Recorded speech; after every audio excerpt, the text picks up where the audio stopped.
suis émerveillé. Je dois commencer par remercier le gouvernement parce que l'éclairage public était une des priorités attendues du gouvernement, et du président de la République, le président Talon, et avec l'accompagnement du ministre de l'Énergie. J'ai circulé pendant longtemps avec le directeur régional, Ouémé Plateau, sur ces axes-là. C'était dans l'obscurité. On était vraiment malheureux de vivre sur ces grands axes de Porto-Novo dans l'obscurité.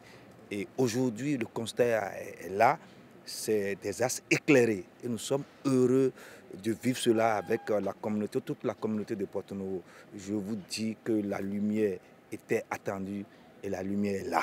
On ne peut être que satisfait, puisque les autorités de la ville même ont reconnu qu'il y a un grand pas qui se fait, même si tout n'est pas encore fait.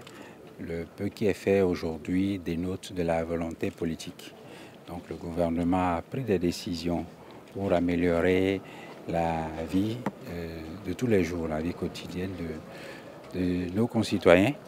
Et donc dans la capitale, on le ressent à travers l'éclairage de la plupart des grands axes.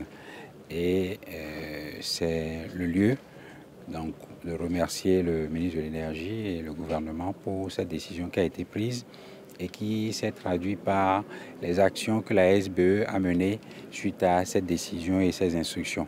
Une ville lumière confirmée, à l'image de ce que vous constatez ce soir. Je peux dire que le président a instruit et les réalisations ont commencé.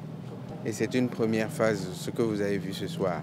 C'était plus qu'une émotion quand le représentant du maire, le deuxième adjoint, le docteur Alonsou, s'exprimait tout à l'heure, où il disait qu'il y a des endroits qui n'ont pas vu de lumière depuis plus de 10 ans.